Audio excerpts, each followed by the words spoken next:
So I'm glad to say that Jordan Peterson has returned from his hiatus and has recuperated enough to publish another book, which is being published by Random House in Canada. And this became the subject of a Vice article because it's called Beyond Order, 12 More Rules for Life. It comes out in 2021, so I don't know what's in it. No one's had the opportunity to read it. But man, this has been a triggering event for the staff, I guess we will call them, of Random House Canada. So they had a tense town hall meeting, according to Vice News, where several of the employees spoke to Vice and I guess gave Vice their lived experiences on the subject. The employees confronted management about the company's decision to publish a new book by controversial Canadian psychologist Jordan Peterson at an emotional town hall Monday, and dozens more have filed anonymous complaints, according to 4 workers who spoke to Vice World News. Yeah, apparently Jordan Peterson, just the announcement of the video, put them all in tears. I mean, I've met Jordan Peterson, I've been to lots of his talks, I've watched lots of his content. He seems to me to be a very gentle and mild-mannered man, and seems to be trying to do the best that he can for a bunch of people that he can see are being underserved by wider society, lack meaning in their lives, and don't know which direction they should be working towards. Like, he seems to be doing a good job. But that's not the opinion of these employees. I mean, as Vice reports, 4 of them who did not want to be named over concerns over their employment said the company held a town hall about the book, during which executives defended the decision to publish Peterson while employees cited their concerns about platforming someone who is popular in far-right circles. He's unbelievably successful. He's got a massive megaphone because so many people are interested in hearing from him. Of course they're going to want to publish him. He's going to make them lots of money. Did you forget that it was a business? But anyway, like I said, I see Peterson as a well-meaning man, but some people don't. In fact, the employees of Random House said this: "He is an icon of hate speech and transphobia, and the fact that he's an icon of white supremacy, regardless of the content of his book. I'm not proud to work for a company that publishes him." Right. So it doesn't matter what's in his book. His book might be recanting everything that he had said up until this point and saying, actually, the social justice position is right. But it doesn't matter because apparently he is an icon for white supremacy. I don't think he is. I don't think most people think that he is. I think it's a very minority position.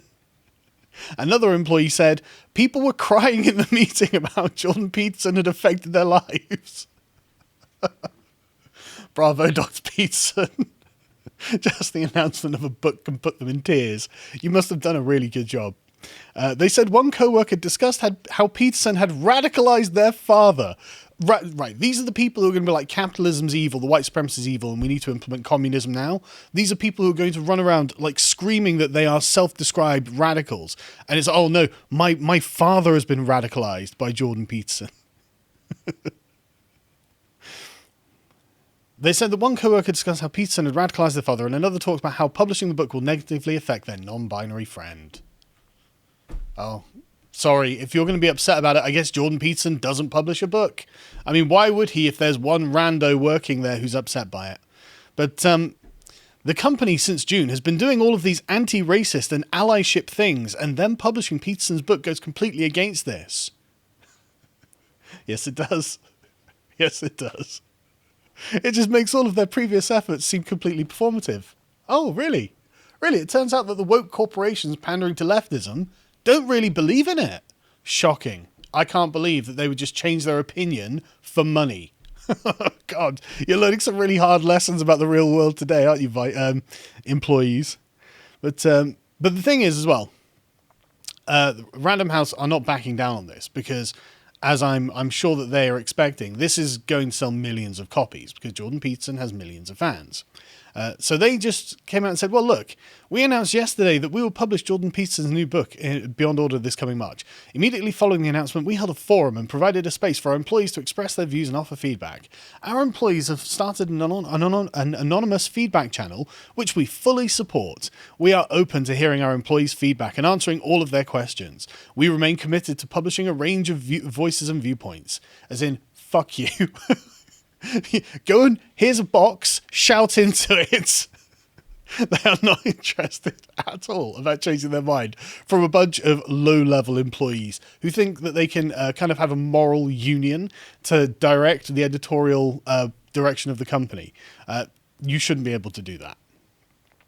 This meeting was chaired by a lady called Anne Collins, who opened the meeting by talking about how Peterson has helped millions of people who are on the fringes of society who would otherwise be radicalized by alt-right groups. Wow.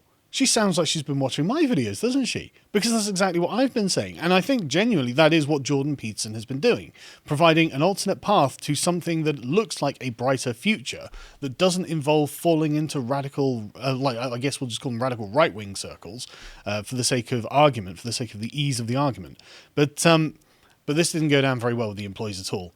She was trying to kind of spin it as a positive to be publishing this book. It is a positive. Jordan Peterson has helped me personally. He's helped loads of other people personally improve their lives, improve the way that they think about the world and themselves. And I think that the thing that always sticks with me that Jordan Peterson says was, treat yourself like you are someone who you are responsible for taking care of. That was something that actually really resonated with me, because I'd, up until that point, never really thought of myself as someone that I should take care of. But I have dependents, and they are actually depending on me, so maybe I should be taking care of myself. Hence my diet and my change in lifestyle, etc., etc. And it's really working out. I feel really great. You know, I think I look a lot better, I look healthier, etc., etc. So she is absolutely right. There is a moral case that Jordan Peterson is going to make a lot of people's lives better, and already has done. But again, this didn't go down well. He's the one responsible for radicalizing and causing this surge of alt-right groups, especially on university campuses. That's not true, is it? They're not going to acknowledge the reason they're doing it is for money. I feel this would be the most honest route, rather than make up excuses for Jordan Peterson. Well, they are doing it for money, which is the only reason they talk to Jordan Peterson. He can make them money. But I think they do also have a fair moral argument that he is speaking to people who could otherwise be radicalized, and in fact is a much more moderate conservative voice. But well done for Random House for not backing down, even if it is just for the money. At this point, I don't even care that they've got like selfish motivations for doing it. Even though, I don't want to besmirch Anne Collins here, because she did make a solid moral case for why Random House should publish Jordan Peterson, because, and I agree, he will help a lot of people.